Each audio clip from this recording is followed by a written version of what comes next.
Whoa, what is going on, football fans? Back at it with another New York Giants video as the official 53-man roster came out for the New York Giants about 2 hours ago. I'm going to be busy tonight, so I figured I'd get the video up now. I wanted to wait a little bit longer because I assume there's probably going to be some changes. We're probably going to add some players up of other teams.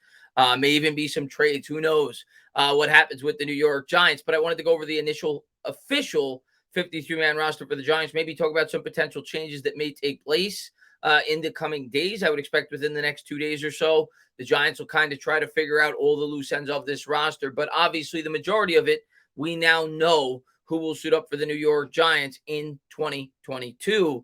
No surprise on the offense, at least for me. I missed one player. We'll get into that, and I don't even really consider it a miss, but I'll explain it as we go through this. Definitely a couple of surprises on the defensive end. But before we jump into the official roster, let's go over the captains for the New York Giants. This year, the New York Giants are going to have 10 captains. I don't remember how many captains we had last year or the year before, but this seems like really abnormal. I feel like in the past, it's usually been 6, maybe 7. Maybe we'll rename our team to the New York Captains because the Giants went with 10 captains today. No surprise on the offense. This is exactly what I thought it would have been. Obviously, Saquon Barkley and Daniel Jones have been the captains for the Giants for the last couple of years. You didn't think that they would lose their captain's badge. And Andrew Thomas was the guy that I thought would get the badge on the offensive line. Last year it was Nick Gates, but of course Nick Gates is not going to start the season. Andrew Thomas is more advanced in his career. So excited to see that the guy who I feel is probably the best player on this offense at this point does get the captain's badge on the offensive line as we look for him to progress going into year 3. On the defense, once again, not a ton of surprises. There's one minor surprise that I'll talk about, but Xavier McKinney obviously would have expected him to get it with James Bradbury now gone. He's kind of the veteran in that secondary. I know Adoree Jackson's been in the league longer, but it's only his second year with the Giants, and McKinney's obviously a bright part of the future with this football team. Leonard Williams, the best player on the defensive line.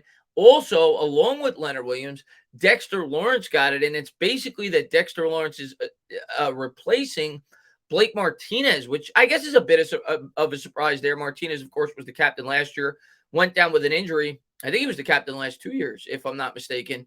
So a little bit of a surprise there that Dexter Lawrence got the nod over Blake Martinez, but excited to see that. Hopefully Dexter Lawrence is a big part of the New York Giants' future. And then Julian Love kind of got a hybrid captain in terms of special teams and secondary play. So I'm not exactly sure what position he got the captain badge for, but he's a captain nevertheless.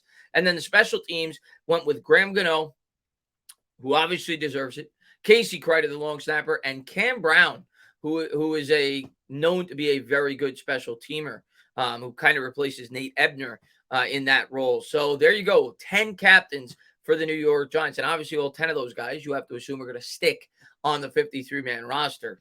This is how it broke down. Now, this was the one area where I got it wrong. The Giants went with 2 quarterbacks instead of 3. I did go on Patricia Traina's Twitter live yesterday and said that after talking to them that it does make sense to go with 2 because of all the other holes on this team. It enables you to have 1 extra roster spot, and that's what the New York Giants did. They went with a 7th wide receiver. We'll get into that in a minute. Daniel Jones and Tyrod Taylor, the obvious top 2. The only moderate surprise here is they didn't go with 3 quarterbacks.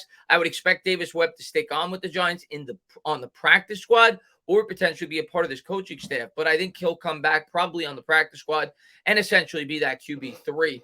Running back was the exact 4 guys that I thought it would be, that being Saquon Barkley, Matt Breida, Gary Brightwell, and Antonio Williams. Williams and Breida obviously have ties to shame with Buffalo, so no shocker there. I thought they would both make it due to that, due to the fact that Williams looked pretty good throughout the preseason. Breida obviously didn't play much. He's been banged up, but a veteran who has produced in the NFL before. And Gary Brightwell got the nod over Corbin, which I predicted.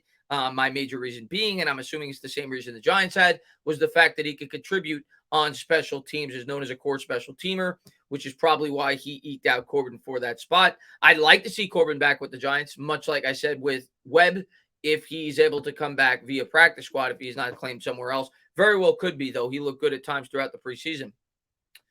The wide receiver position, I initially went with 6. I predicted that the Giants will eventually trade Darius Slayton. I did say in the video that he may be initially on the 53-man roster, and maybe they won't trade him. Maybe they'll stick with Slayton. And if they do, it makes me happy because we are really thin in this wide receiving core. Make no mistake about it. So I do think Darius Slayton's presence is valuable for sure when you have guys like Sterling Shepard, Kenny Golladay, and Kadarius Toney who could go down at a whim. And if there was one thing you could say about Slayton, he stayed relatively healthy. But for now, he is on the New York Giants roster. The other 6 I predicted: Golladay, Robinson, Shepard, Toney. Those 4 were obvious. Sills, we kind of got a hint with that. Obviously, when Brian Dable talked to the media, and he looked good, looked like he had a good rapport with Daniel Jones. Really excited and happy for Sills. He's been trying to make this team now for about 3 years, so it's good to finally see him get the opportunity. Richie James, you have to figure, obviously, with CJ Board not making the team, is going to be the core special teamer in terms of kick and punt returns, certainly at least kick returns, and a guy that at least provides some upside, could play in the slot, could play him on the outside, has some speed, some elusiveness. So I like this wide receiving core in terms of the guys that they selected, the guys that were left off. The headliners are going to be Bachman and Board. Board, like I said, got beat out due to James being a core special teamer. Bachman, a guy, again, I hope we could keep on the practice squad because I do think he's a natural replacement in case a guy like Sterling Shepard gets hurt. He's a guy that could work the middle of the field. But for now, he will not make this team. We'll see if he gets claimed somewhere else. And if he doesn't, we'll see if he's back with the New York Giants. Tight end, it was the exact 3 that I said: Daniel Bellinger, Chris Myrick, and Tanner Hudson. Like I said in the video yesterday, don't be surprised at all if the New York Giants go out there and claim a tight end somewhere else. If they do, maybe it would be Myrick would be the odd man out. Regardless, one of them would be the odd man out. I suppose would be the type of tight end that they brought in. Myrick's been more of a guy that they could use in the H-back role, a little bit more versatile. So we'll see what they do there. But if they go with the 3 they have, that will be the 3. I still think, like I said, I think they'll probably add somebody from another roster as the other teams cut down to 53. Austin Allen, the undrafted free agent, was the odd man out there. Again, I expect him to be back with the practice squad. The offensive line, same exact 9 that I said. There may be some changes to this. Shane Lemieux's a bit hurt. Maybe he starts the year on some kind of injury list, and maybe they can finagle and pick up another offensive lineman that way without cutting any of these other players. We'll see. But Lemieux, Ezeudu, Feliciano, Garcia, Glowinski, Neal Thomas, Ben Bredesen, and Devery Hamilton. Hamilton, I think, will probably be the opening day starter at one of the guard spots. But don't be surprised if the New York Giants add a swing tackle and potentially an interior offensive lineman off of other teams. But no surprise there for me, and probably for most Giant fans. This was the exact 9 that I thought the New York Giants would select. Now, on the defense, there we go. On the defense, there were definitely some surprises for me. Not necessarily in a bad way, but definitely some surprises for me. Justin Ellis, who only makes sense to make this team, had him making the roster. The major reason being, you look at our schedule, we're playing a very, very run-dominant schedule. When you look at the schedule, you look at the teams we're going up against, especially week 1 against Derrick Henry. Justin Ellis is a nose tackle in every sense of the word. 350-pound big body, so I always thought he would make the team. It just makes sense, especially week 1. Dexter Lawrence, Leonard Williams are obvious. Davidson, the rookie, always thought he'd make the team. And then they decided to go with Nick Williams, who I did not have on my initial list, but a lot of people did. It makes sense. He's a veteran. He's been in the league for about 5 or 6 years. Played with the Detroit Lions. Had 6 sacks, I think, in 2019. But is known, obviously, to be a guy that you can kind of move around on the line. He's about 310 pounds, and hopefully can help us in some capacity, at least in a rotation. Probably could play him a little bit on the inside and out. Not a nose tackle, but maybe could play him at the D tackle in a 4-3 alignment. But Nick Williams making the team, the veteran. The cuts, no surprises there. David Moe really didn't play throughout training camp. I know he was a guy that last year looked decent for the Giants, but didn't make the team. Linebacker, the Giants went with 12. 12 for now. You may see some changes, and we'll get into that. They kept Carter Coughlin, Tay Crowder, Blake Martinez, Micah McFadden, Azeez Ojulari, Kayvon Thibodeau, Jihad Ward, O'Shane Zimenez, Austin Calitro, Cam Brown, Ellerson Smith, and Fox. Now, Ellerson Smith, I believe, is banged up. Good chance he starts on the injury reserve. So if they do that or some kind of injury list, maybe you can make an addition somewhere else. We'll get into where I think they could. I think it's going to be the safety position. Cam Brown here for special teams. Calitro really stood out. I mean, he looked great in the preseason. He had a number of turnovers created, so I'm glad that he made the team. Azeez, Kayvon, those guys are obvious. Jihad Ward, you thought he would make it, especially due to his ties with Wink. Zimenez ends up beating out Quincy Roche. I know a lot of people aren't going to like seeing that. Along with Timon Fox, who was an undrafted free agent. I think he's from Michigan State, if I'm not mistaken. I can't remember off the top of my head, but had a really good senior season, or his last year. Maybe it was his junior season last year in college. I think he had nearly 10 sacks. And the Giants were able to pick him up as an undrafted free agent, and at least for now, is on the initial 53-man roster for the Giants. Was the only undrafted free agent that cracked the 53-man roster. Coughlin hopefully could contribute in special teams, a bit of a versatile piece that you could play both in the middle linebacker and for the position that he was initially drafted for on the outside.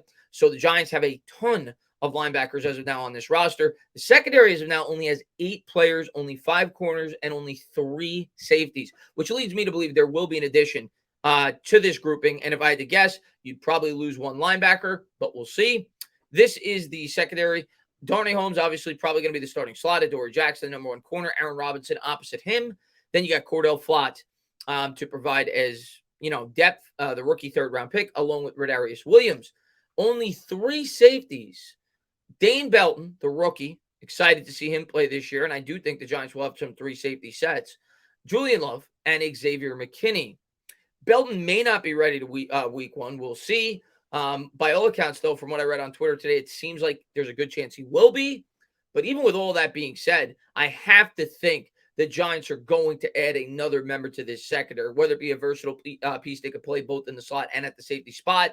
But expect them to add somebody. People brought up Jefferson from Baltimore, who was recently cut, a veteran. He's a veteran. He's not great anymore, but he at least provides some veteran leadership and a guy that could fit this defense, being that he's familiar with Wink. We'll see how it all pans out. But like I said yesterday, expect the Giants to potentially make some additions at the tight end spot. Obviously, the offensive line, we need help all over there on the interior and at the swing tackle spot, the cornerback position, possibly the linebacker spot. There's a lot of areas where they can. Still on the lookout for a potential Darius Slayton trade, but for now, I'm going to assume, until I hear otherwise, that Darius Slayton is going to be a part of the New York Giants roster going into 2022. And if he is, I'm happy he is. I think he's obviously a big upgrade for us over what we would have had at our wide receiver 5. Hate on him all you want. The guy is still a solid wide receiver that definitely provides some value to this Giants roster. So excited to see how it all panned out. Excited to see some of the other moves that the New York Giants make. I'll probably be out to about 7:30, 8 o'clock. But if something major goes down throughout the rest of the day, whether it be a trade, whether it be a free agent acquisition, I'll certainly have another video out on that tonight. If not, definitely by tomorrow. But thank you guys for all the support you always show on the channel. And as always, if you like what you watch, please subscribe. Drop a comment. Maybe give me a little thumbs up. Cheers.